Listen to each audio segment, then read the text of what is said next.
Okay students, page number 18। आज हम पढ़ने लगे हैं एल्गोरिदम्स के बारे में। फ्लो चार्ट्स हमने पढ़ ली हैं। जोन जोन से आपने फ्लो चार्ट जिस प्रॉब्लम का पढ़ा है उसी प्रॉब्लम के हम अब एल्गोरिदम्स भी आगे आप लोग लिखना सीखेंगे। ठीक है बेटा, बिफोर राइटिंग एन एल्गोरिदम हमारे पास कुछ टेक्निक्स या फॉर्मुलेशन होती हैं एल्गोरिदम लिखने की। ये इसका टेक्निक्स का जिक्र जो है हमने जब हमने एडवांटेजेस पढ़े थे फ्लो एल्गोरिदम के, तो हमने उसमें भी पढ़ा था कि टेक्निक्स इसकी यूज होती हैं एल्गोरिदम को लिखने के लिए। ठीक है, तो देयर आर डिफरेंट नोटेशंस या keywords to write an algorithm. तो एल्गोरिदम को राइट करने के लिए हमारे पास डिफरेंट कीवर्ड्स और नोटेशन होती हैं। वो use notation represented in table 1.2। अभी आपके सामने टेबल शो हो रहा है, इसमें यूज होने वाली सारी नोटेशंस जो हैं या जो कीवर्ड्स हैं वो हम यूज करते हैं अपना एल्गोरिदम लिखने के लिए। ठीक है, सबसे फर्स्ट है बेटा स्टार्ट। तो स्टार्ट से तो आपको पता चल रहा है इसकी स्टार्टिंग पॉइंट होगा किसका, आपका एल्गोरिदम का। और हर एल्गोरिदम का एक स्टार्टिंग पॉइंट लाजमी होता है, यानी एंट्री पॉइंट। जिस तरह हम फ्लो चार्ट बनाते थे तो हम स्टार्ट और एंड हर फ्लो चार्ट के साथ लाजमी लिखते थे। तो अब हमने जो है अपनी नोटेशन जो है एल्गोरिदम की वो स्टार्ट से लिखनी है। ठीक है, स्टार्टिंग से हमारी नोटेशन जो है वो स्टार्ट होगी। उसके बाद सेम एज इट इज हमारे पास क्या आएगा, इनपुट लेंगे हम। इनपुट कौन किसे लेंगे, यूजर से। It is use to get input from user and store it in a computer memory with some name.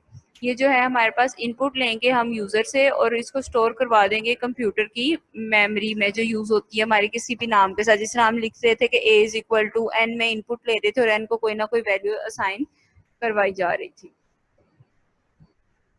इसके बाद बेटा थर्ड है हमारे पास सेट। सेट क्या करता है कि ये give name to data in computer memory. It is also used to update the value of existing data. अब ये क्या करता है कि जो आपकी मेमोरी में डेटा यूज हो रहा होता है ना, उसको कोई ना कोई नाम दे देता है और उस नाम को बाद में, या हमारे पास जो पहले से डेटा होता है उसको अपडेट यानी उसको चेंज करने के लिए हमने उसमें एडिटिंग करनी है, इसके लिए यूज हो रहा होता है। ठीक है, ये वैसे हम ज्यादा यूज इसको सेट को इतना करेंगे नहीं, ये सिर्फ आपके समझने तक के लिए था बेटा। इसके बाद आ जाती है इफ एल्स। बेटा जब भी हमने डायमंड सिंबल देखा था कि हम डायमंड सिंबल में क्या लगा रहे थे, कंडीशन लगा रहे थे कि अगर ये यस हो तो इसको इस तरफ ले जाओ, नो हो तो इस तरफ ले जाओ। तो यहाँ पे एल्गोरिदम में जो डायमंड सिंबल का काम है वो हम इफ एल्स स्टेटमेंट से करेंगे कि इफ कंडीशन अगर तो ये पॉसिबल है तो ठीक है, अगर नहीं है तो एल्स में हम कहेंगे कि आप ये काम कर दो। ठीक है, तो ये इफ एल्स जो एल्गोरिदम है उसमें कंडीशन के लिए क्या यूज होगा, हमारे पास इफ एल्स यूज होगा। जबकि जो फ्लो चार्ट था उसमें हम क्या यूज कर रहे थे, डायमंड सिंबल यूज करते। बिल्कुल बेटा, जिस तरह हमने वो किया था ऑड नंबर फाइंड करने वाला, तो हम कहेंगे कि if n mod, if remainder is equal to n mod 2, तो प्रिंट करा दो आप लोग के एन जो है इवन नंबर है, एल्स प्रिंट करा दें कि एन ओड नंबर है। सेम इसी तरह इसमें यही काम चलते हैं। ठीक है, कंडीशन के लिए जो हमारे पास यूज होगा वो क्या है, इफ एल्स यूज होता है। It is use to check the condition. For example the condition like if a is less than b. तो ये कंडीशन है, तो the condition is evaluated true और फॉल्स। इसमें भी कंडीशन जो है वो आपके पास एज ट्रू और फॉल्स ही आएगी। In case the condition is true then the statement related if part are executed, otherwise a statement of else part are executed. ठीक है, तो इसमें क्या होता है कि बेटा अगर तो आपकी स्टेटमेंट ट्रू है तो वो इफ वाला पार्ट चला देंगे, और अगर स्टेटमेंट ट्रू नहीं है तो फिर आपका एल्स वाला पार्ट रन होता है। ठीक है, तो इसी तरह उन्होंने कहा कि अगर आप बी में ये एक्सप्रेशन था जो आपकी कंडीशन सॉरी लगी हुई थी, तो इसमें आपने लिखा a is equal to 5 and b is equal to 7। तो जो 5 इज लेस देन 7 आपकी कंडीशन ट्रू हो गई, तो आपके पास वो इसको कहाँ ले जाएगा, जो भी लाइन होगी उसमें आपने जो भी प्रिंट की स्टेटमेंट लगाई होगी कि प्रिंट ए या प्रिंट बी या राइट आंसर, तो वो उसको प्रिंट कर देगा आपके पास। ठीक है, इसके बाद बेटा आ जाती है गो टू। बेटा गो टू एक स्टेटमेंट है, इसका एक पूरा टॉपिक होता है। आपकी बुक में सिर्फ इन्होंने इसको छोटा सा बताया, अब ये आप समझ लें। जहां पे आप गो टू का कीवर्ड यूज कर लेंगे ना, मतलब गो टू यूज कर लेंगे और आगे आपने देना होता है लाइन नंबर। तो अब आपने स्टेप बाय स्टेप काम करना है। तो फॉर एग्जाम्पल आपने 3 स्टेप लिखे, आपने 4th स्टेप में जो है गो टू लाइन नंबर दे दिया 10, तो वो 5 से लेके 9 तक सारे स्टेप्स को इग्नोर कर देगा और 10 वाले लाइन को पहले जंप कराएगा। ठीक है, फॉर एग्जाम्पल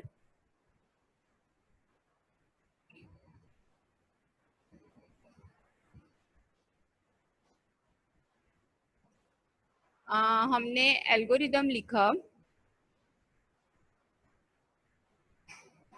फॉर एग्जाम्पल यहाँ पे लिखा हमने स्टेप 1, इसमें हमने कोई वैल्यू लिख दी स्टेप 2, इसमें भी कोई वैल्यू दे दी। इसके बाद जी हमने लिखा अपना स्टेप 3, इसको भी कोई वैल्यू दे दी। ठीक है, अब मैं स्टेप 5 तक आपको बस करके दिखाती हूँ। स्टेप 4 वैल्यू, स्टेप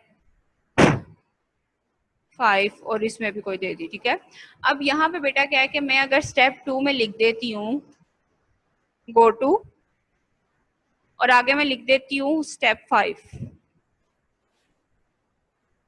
ठीक है, यहाँ पे फॉर एग्जाम्पल कोई एल्गोरिदम था, उसके मैंने यहाँ लिख दिया गो टू और मैंने आगे लिख दिया स्टेप 5। तो बेटा अब क्या होगा कि यहाँ पे आपका एल्गोरिदम स्टेप 1 को रीड करेगा, जैसे ही वो स्टेप 2 पे आता है वो देखता है यहाँ पे गो टू स्टेटमेंट लगी हुई है और यहाँ पे क्या लगा हुआ है स्टेप 5।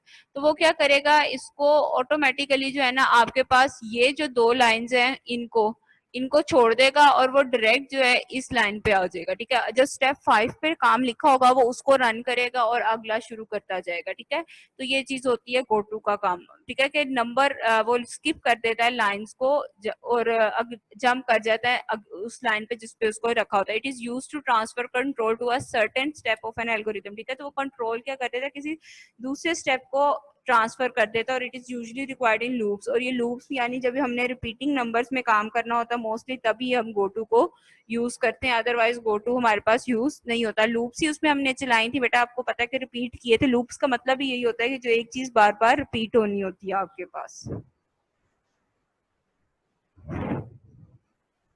इसके बाद जी बेटा आउटपुट है। आउटपुट आपको पता है कि हमेशा इन्फॉर्मेशन आपने उसमें क्या करानी होती है, अपनी डिस्प्ले कराने के लिए आपके पास आउटपुट यूज होती है। और स्टॉप एंड पे आपने अपने एल्गोरिदम को टर्मिनेट करने के लिए स्टॉप करना होता है। जिस तरह आपने स्टार्ट किया था वैसे ही आपने स्टॉप करना होता है। बेटा ये टेबल आपने याद करना है, इंपॉर्टेंट है, एमसीक्यूज भी आ सकते हैं। और इसके बगैर आप लोग जिस तरह आपने उसका फ्लो चार्ट का टेबल याद किया था उसके सिंबल्स, उसी तरह आपने एल्गोरिदम का भी ये टेबल साथ साथ याद करना है।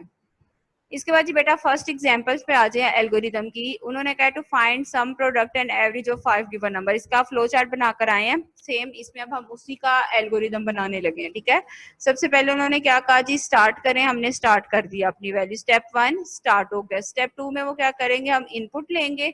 इनपुट में हम क्या करवा देंगे, अपनी नंबर रखवा देंगे, यानी N0 N1 N2 N3 N4 4 number चाहिए था। आप A B C रखवा सकते हैं, XYZ या जो भी आपने 5 नंबर यहाँ पे रखवा देने हैं।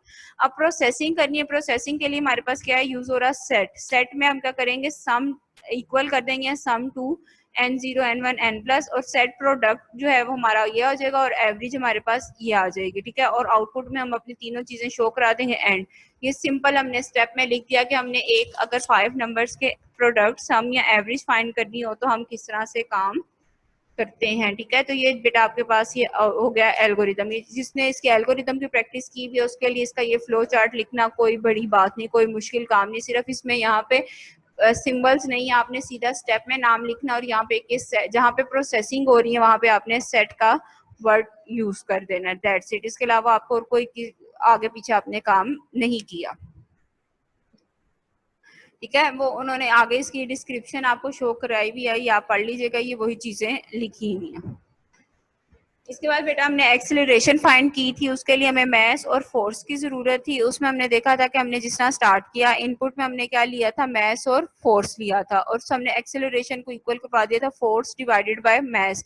तो इसमें आपने क्या किया, सेट एक्सेलरेशन टू दिस, और आउटपुट एक्सेलरेशन आ जाएगी आपके पास, और एंड कर दिया आपने। ठीक है बेटा, इसमें भी आपने जो है वो ध्यान रखना बेशक यहाँ पे ये जो इनपुट नंबर आप ये ना भी लिखे, आप लिखे इनपुट मैस और कोमा फोर्स लिखते हैं, बस काफी आपके लिए। ठीक है, आपको सारी लिखने की जरूरत नहीं। दूसरी बात बेटा, अगर हमने जिस एल्गोरिदम किया था तो सॉरी फ्लो चार्ट किया था तो हमने एक्सेलरेशन को ACC से रिप्रेजेंट किया था। तो इसमें भी आपने जो वैल्यू यहाँ सेट पे रखवानी है वही आउटपुट में भी शो करानी है, और इनपुट में जो वैल्यूज लेनी है वही यहाँ पे फॉर्मूले में भी आपने वही लगानी है। ठीक है, नीचे उन्होंने आपको एग्जांपल भी दे दी कि फोर्स जब इस तरह अप्लाई होती है या इस तरह होगी तो वो सिंगल होगी, और इस तरह से जाएगी तो वो डबल टाइम अप्लाई करते हैं आप लोग। ठीक है,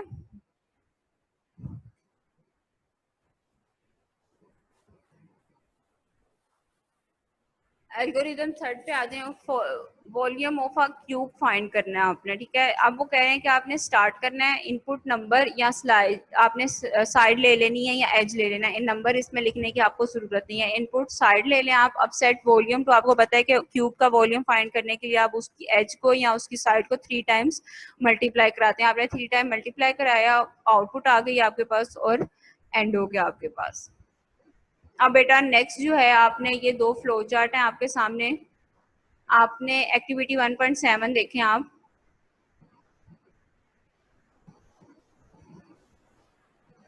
एक्टिविटी 1.7 में वो कह रहे हैं अब change the above algorithm for finding volume of cylinder और स्फीयर। अब आपने एल्गोरिदम खुद से लिखना है वॉल्यूम फाइंड करने के लिए सिलेंडर और स्फीयर का, ठीक है। तो वो वॉल्यूम फाइंड करने के लिए उन्होंने स्फीयर का फॉर्मूला आपको बता दिया, 4/3 multiply by pi r cube, जबकि आर क्या है आपका रेडियस है। And the formula of volume of cylinder जो होता है वो पाई आर स्क्वायर एच, फिर r is the radius and h is the height, ठीक है। तो अब आपने इसके दोनों के एल्गोरिदम लिखने हैं। ये इन छुट्टियों में जिस तरह आपने क्यूब का लिखा है, सेम इसी तरह से फॉर्मूलाज आपको पता है, आपके सामने है। ये याद भी आपने फॉर्मूले रखने हैं, ये भी इंपॉर्टेंट है आपको। अगर क्यूब का आ सकता है तो वो सिलेंडर या स्फीयर का वॉल्यूम भी आपसे पूछ सकते हैं। तो ये आपने दोनों फॉर्मूलेज याद रखने हैं, इसका एल्गोरिदम लिखना है। और इसको हम इंशाल्लाह मंडे को मैं आपसे पूछूंगी किन किन बच्चों ने लिखा हुआ है, और फिर देखेंगे कि किसका सही है और किसका गलत है, ठीक है। बिल्कुल जिस तरह आपने क्यूब का वॉल्यूम लिखा हुआ है, आपने इसका भी आपने लिख लेना है।